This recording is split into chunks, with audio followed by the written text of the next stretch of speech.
CM బట్టి విక్రమార్క మాట్లాడుతున్నారు. Live చూద్దాం. శ్రీ హుడా గారికి, సన్మాన గ్రహీతలు శ్రీమతి డాక్టర్ సి సుధా గారికి, డాక్టర్ నాగేశ్వరరావు గారికి, అట్లాగే శ్రీ సుభాష్ పాలేకర్ గారికి, మాజీ ఆనాటి ఉమ్మడి రాష్ట్ర మాజీ మంత్రివర్యులు, ప్రస్తుత సిడబ్ల్యూసి మెంబర్ శ్రీ రఘువీరారెడ్డి గారికి, గౌరవ రాష్ట్ర మంత్రివర్యులు శ్రీ దుద్దిళ్ల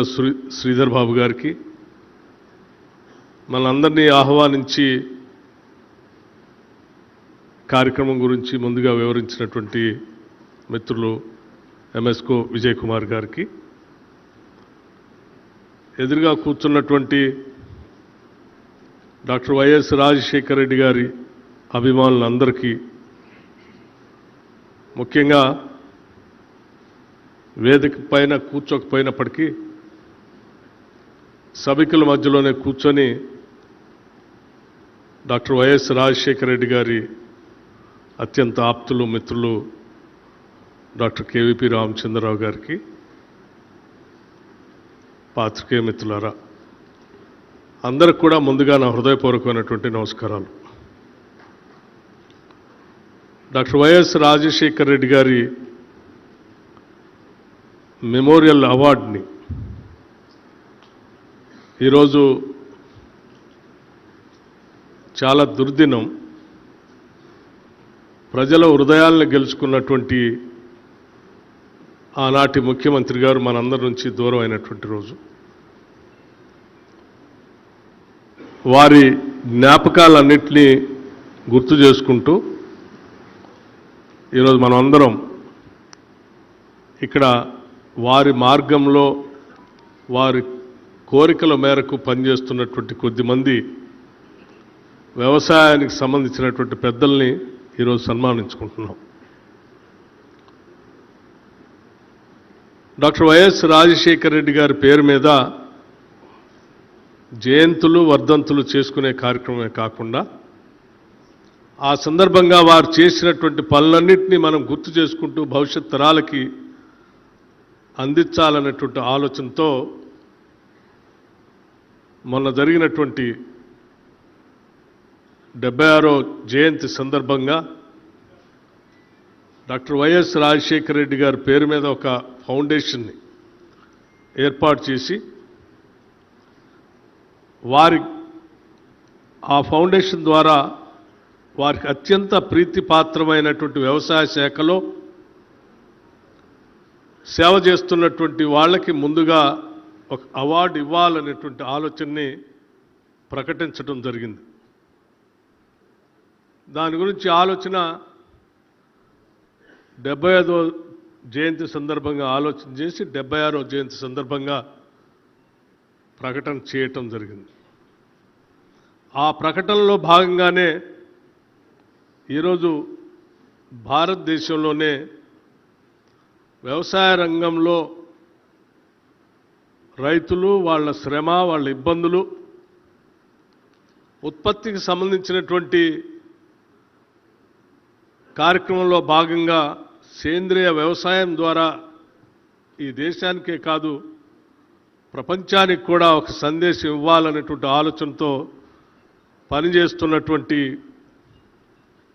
శ్రీ సుభాష్ పాలేకర్ గారికి 25 లక్షల రూపాయల నగదు అవార్డుని వారికి అవార్డు ఇస్తూ 25 లక్షల రూపాయల నగదు అవార్డుని బహుశా వ్యక్తిగతంగా ఈనాటి వారికి ఒక నగదు అవార్డు ఇంత పెద్ద మొత్తంగా ఇచ్చినటువంటి అవార్డు బహుశా నాకు తెలిసినటువంటి పరిజ్ఞానంలో ఇదే మొదటిది అనుకుంటున్నాను నేను. అటువంటి అవార్డుని వారు మిత్రులుగా పెద్ద ఎత్తున చేయాలనేటువంటి ఆలోచనతో డాక్టర్ రామచంద్రరావు గారు వారి మనవళ్ళు ముందుకొచ్చి మాస్టర్ సాత్విక్ శ్రీరామ్ గారు, డాక్టర్ వైఎస్ రాజశేఖర రెడ్డి గారు, కె రామ్ గారు ముందుకు వచ్చి ఆ చెక్ని ఈరోజు డాక్టర్ సుభాష్ పాలేకర్ గారికి అందించినటువంటి ఈ సందర్భం నిజంగా ఆ ముగ్గురు చిన్నారుల్ని నేను మనస్ఫూర్తిగా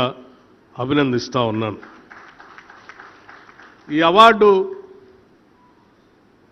మొట్టమొదటి అవార్డు ఆయనకి ఇష్టమైనటువంటి ఆ వ్యవసాయ కార్యక్రమం పైన ఇస్తూ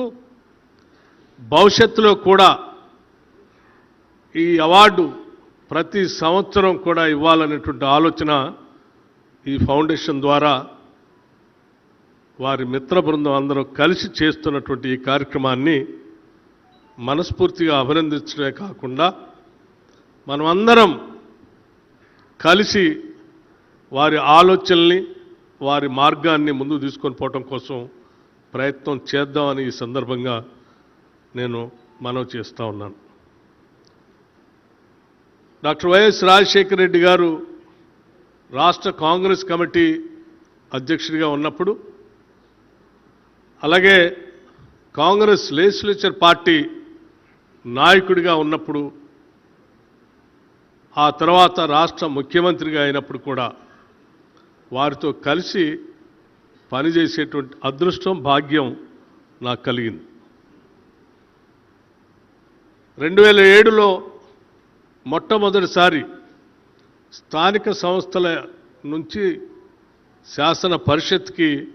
ఖమ్మం నుంచి నన్ను పోటీ చేసే కార్యక్రమంలో వారు ప్రత్యేకమైనటువంటి చొరవ తీసుకొని నిర్ణయం తీసుకొని ఆ శాసన పరిషత్కి నేను గెలిచి రావటం, ఆనాటి నుంచి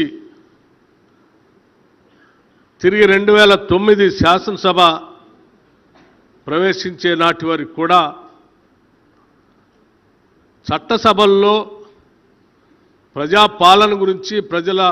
అవసరాల గురించి ప్రభుత్వం చేసే కార్యక్రమాల్ని ఏ రకంగా లేవనెత్తాలి, ఏ రకంగా మాట్లాడాలి, ఏ రకంగా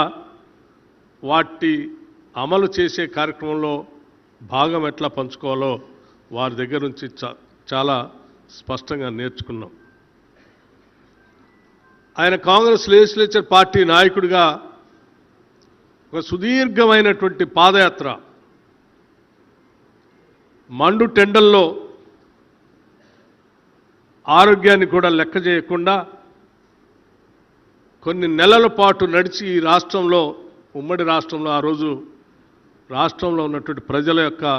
బాధలు, ఇబ్బందులు, ముఖ్యంగా వ్యవసాయ రంగానికి సంబంధించిన సమస్యల్ని, తాడితులు, పీడితులు, బీదలు, మధ్యతరగతి కుటుంబాలకు ఉన్న సమస్యల్ని అవగాహన చేసుకొని వారు ముఖ్యమంత్రి అయిన తర్వాత ఇప్పుడే పెద్దలు చెప్పినట్టు మొట్టమొదటి సంతకం రైతుల క్షేమం కోసం ఉపయోగపడేటువంటి ఉచిత కరెంటు సంతకం ప్రమాణ స్వీకారోత్సవం రోజే అదే డయాస్ మీద నుంచి చేసినటువంటి సంఘటన ఇప్పటికి కూడా భారతదేశంలో ఎవరైనా ఉచిత కరెంటు ఇస్తున్నామా అని చెప్తే అది కాంగ్రెస్ పార్టీ పేటెంట్ అని చెప్పుకోవడానికి ధైర్యంగా మనకి ఇచ్చినటువంటి కార్యక్రమం డాక్టర్ వైఎస్ రాజశేఖర రెడ్డి గారి ద్వారా మాత్రమే అది సాధ్యమైంది. మనకి వ్యవసాయ రంగానికి సంబంధించి వారు ముఖ్యమంత్రి కాకముందు ఈ రాష్ట్రంలో రైతాంగ సోదరులు అనేక మంది ఆత్మహత్యలు చేసుకుంటూ ఉంటే వారి ఆత్మహత్యల పైన సుదీర్ఘమైనటువంటి ఆలోచన చేయటమే కాకుండా అనంతపూర్ జిల్లాలో పెద్ద ఎత్తున ఒక కార్యక్రమాన్ని కూడా చేపట్టి రఘువీరారెడ్డి గారి నాయకత్వంలో శ్రీమతి సోనియా గాంధీ గారిని కూడా అక్కడికి పిలిపించి ఆ కార్యక్రమానికి ఆనాటి నుంచే ఒక శ్రద్ధతో, అవగాహనతో రైతాంగ సోదరులు కేవలం పండించినటువంటి పంటకి మద్దతు ధర ఒక్కటే కాదు, పెట్టుబడి ఒక్కటే కాదు, ఇతరత్ర అవసరాలు కూడా వాళ్ళని బాధిస్తూ ఉన్నాయి.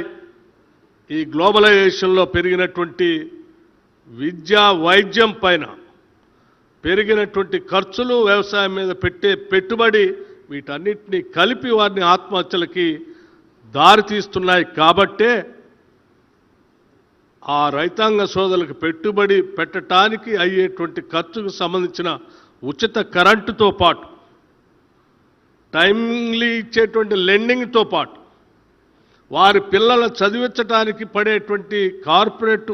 విద్య వైద్యం భారాన్ని కూడా తగ్గిస్తే తప్ప ఈ సమస్యకి పరిష్కారం లేదని ఆలోచన చేసి ఆనాడే వారు రాజీవ్ ఆరోగ్యశ్రీ అనేటువంటి పథకాన్ని ఉచితంగా ప్రతి కుటుంబం 2 లక్షల వరకు వైద్యం ఉచితంగా ఏ కార్పొరేట్ ఆసుపత్రిలోనే చేసుకోవటానికి విధానపరమైన నిర్ణయం చేసి దేశానికే ఒక మార్గదర్శకం చేశారు. అట్లాగే రాష్ట్రంలో ఉన్నటువంటి వారి పిల్లలు చదువుకునేటువంటి విద్యకు సంబంధించినటువంటి విషయాన్ని కూడా ఆలోచన చేసి ఫీజు రియంబర్స్మెంట్ తీసుకొని వచ్చి ఆ ఫీజు రియంబర్స్మెంట్ రాష్ట్ర ప్రభుత్వమే నేరుగా డబ్బులు కట్టి రైతుల పైన వాళ్ళ పిల్లలు చదువుకునేటువంటి విద్యకు సంబంధించిన భారం పడకుండా, వైద్యానికి సంబంధించిన భారం పడకుండా, వ్యవసాయ పెట్టుబడికి భారం పడకుండా వారు తీసుకున్నటువంటి ఆనాటి విధానపరమైన నిర్ణయాలు ఈరోజు రాష్ట్రంలో రైతాంగ కుటుంబాలని పెద్ద ఎత్తున కాపాడుతున్నాయని చెప్పడానికి ఎటువంటి సందేహం లేదు. అదేవిధంగా రాష్ట్రంలో గుడిసెనేదే లేకుండా చేయాలన్నటువంటి మొదటి నినాదం కూడా డాక్టర్ వైఎస్ రాజశేఖర రెడ్డి గారిది.